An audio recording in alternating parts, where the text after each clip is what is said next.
결국 이제 수면증이라는 것이 수면 동안에 누군가가 목을 조이는 것과 똑같은 현상이다, 이렇게 생각을 하시면 됩니다. 가볍게 생각하기 쉬운데 중증 질환으로 이어질 수가 있기 때문에 반드시 치료가 필요할 것 같습니다.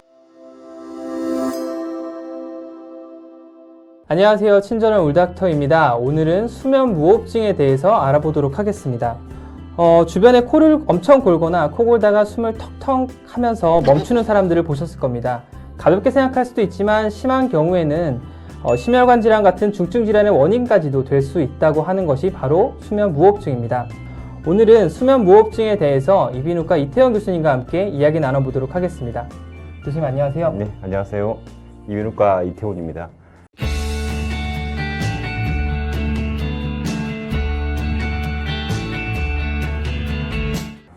유튜브 방송은 처음이라서 좀 긴장되기도 하는데 울닥터 이 좋은 자리에 초대해 주셔서 감사합니다.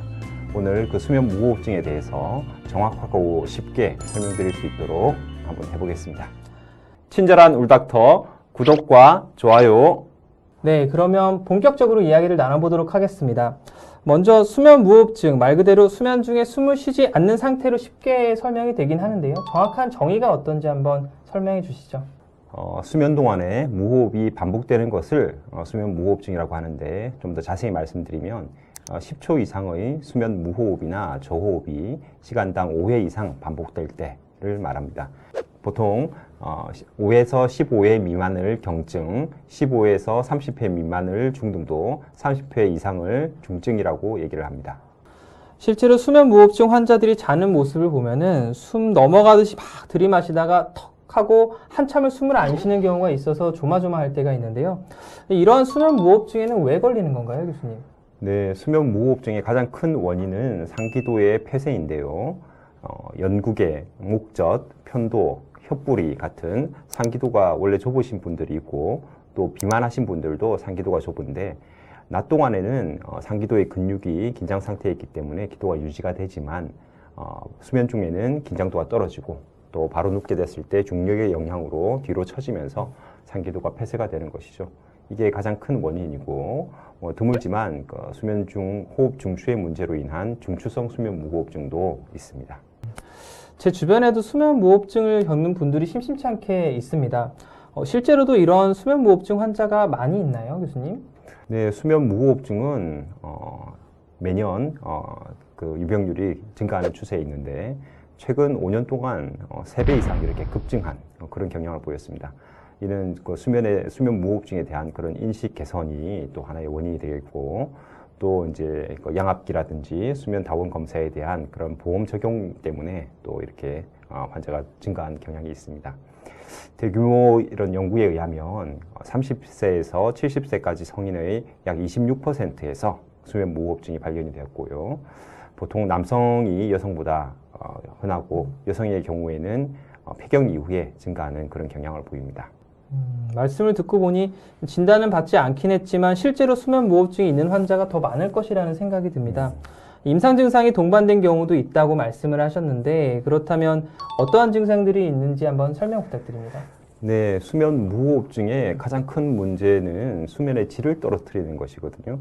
그렇기 때문에 오랜 시간 자고 나도 피로가 풀리지가 않고, 낮 동안에 피곤하고, 그리고 불면증이나 수면 분절, 집중력 장애, 이런 현상들이 생길 수가 있습니다. 그리고 자는 동안에 산소 부족으로 인해서 아침에 기상시에 두통을 호소하시는 분들도 있고, 또 소아나 청소년 같은 경우에 성장 장애를 초래하기도 합니다. 네. 그렇다면 이러한 수면 무호흡증은 어떻게 진단하게 되나요? 수면 무호흡증 진단의 그런 표준은 수면 다원 검사거든요. 수면 다원 검사는 뇌파를 통한 그런 수면의 구조를 파악하고, 그리고 호흡 운동, 그리고 산소 포화도 등을 통해서 그 수면의 상태를 이렇게 전반적으로 파악을 하는 것입니다. 간단하게 또 설문지를 통해서 자가 진단을 하는 그런 방법도 있는데요. 가장 대표적인 것이 주간 기면 지수라는 게 있습니다. 인터넷 찾아보시면 심심치 않게 발견할 수 있을 건데요. 이는 이제 운전이라든지 독서 등등 그런 8가지 상황에서 얼마나 졸리는가, 이를 점수로 이렇게 매기는 것이고, 가장 세계적으로 흔하게 널리 이렇게 이용되는 그런 설문지는 베를린, 독일의 베를린이 있지 않습니까? 베를린 설문이라는 게 있습니다. 이는 뭐 세 개의 카테고리를 통해서 2개 이상일 때 이렇게 얘기를 하는 것이고요. 뭐 제일 간단하게 검사하는 걸로 이제 스톱 설문이라는 게 있거든요. 이게 이제 약자를 딴 건데, 그래서 이 4가지 중에서 2가지 이상일 때 고위험군이다 이렇게 얘기를 합니다. 그래서 뭐 여러분들도 한번 그 중에서 한번 몇 가지가 해당이 되는지 체크를 해보시면 좋을 것 같습니다. 네, 말씀해 주셔서 감사합니다. 그리고 울산대학교 병원에서도 수면 다원 검사 같은 전문 검사를 받을 수 있는 수면 센터가 있다고 들었거든요. 이런 울산대병원 수면 센터에 대해서도 한번 소개해 주시죠, 교수님. 네, 울산대병원 수면센터는 울산 유일한 수면센터인데요. 수면 클리닉과 차이가 나는 것은 이비인후과뿐만 아니고 신경과 그리고 정신건강의학과 교수님들 이렇게 같이 여러 과가 함께 이제 다학제로 운영되는 곳이다. 그리고 이제 전문 검사 인력과 최신의 시설과 설비를 장치를 같이 이렇게 갖추고 있는 그런 곳이기 때문에 보다 정확한 그런 진단과 치료가 가능하고 수면 무호흡증뿐만 아니고 불면증이라든지 또는 수면 동안에 생기는 그런 이상 행동을 일으키는 이상 수면 이런 것들도 다 진단과 치료가 가능한 그런 장점이 있다라고 말씀드리고 싶습니다. 네. 사실 수면 무호흡증을 질환이라고 생각 안 해서 그대로 방치하는 분들도 상당히 많을 걸로 생각이 됩니다. 그런데 이러한 수면 무호흡증이 제때 치료를 받지 않은 경우 중증 질환인 여러 가지 합병증, 치매나 심근경색, 심뇌혈관 질환 같은 발생 위험도가 높아진다고 제가 들었습니다. 시청자분들이 이 부분에서 다소 조금 생소하실 수가 있는데요. 이러한 연관성과 합병증에 대해서 한번 설명해 주실 수 있을까요? 네, 사실 수면 무호흡증이 간과되어서 안 되는 가장 큰 이유가 이런 합병증 때문인데요. 가장 큰 문제는 결국 이제 수면 무호흡증이라는 것이 수면 동안에 누군가가 목을 조이는 것과 똑같은 현상이다 이렇게 생각을 하시면 됩니다. 그렇기 때문에 그런 상태가 되면 이제 몸이 수면 동안에 이제 이완을 하고 편안한 휴식을 취해야 되는데 그러지 못하고 계속 긴장을 하게 되는 것이죠. 그래서 이제 교감신경계가 항진이 된다 이렇게 얘기를 하는데 수면 동안에는 부교감신경계가 활성이 돼야 되는 것인데 반대로 중간중간 계속 교감신경계가 활성화되면서 이것 때문에 혈압이 높아지고 그리고 부정맥도 생길 수가 있고 그리고 동맥경화라든지 또는 심근경색, 뇌졸중 이런 심뇌혈관 질환이 많이 생길 수가 있는 것이죠. 그리고 이제 인슐린 저항성도 증가를 하기 때문에 당뇨병의 위험성도 높아지고 그리고 숙면을 취하면서 우리 뇌에서 생기는 노폐물이라고 할 수 있는 아밀로이드가 이게 배출이 돼야 되는데 그게 계속 축적이 되면서 치매가 발생하는 그런 현상도 생길 수가 있고요. 그리고 우리 식욕을 억제하는 그런 렙틴이라는 호르몬이 있고 식욕을 오히려 증가시키는 그렐린이라는 호르몬이 있는데 이게 수면 부족 상태에서는 렙틴이 감소하고 그렐린이 증가를 합니다.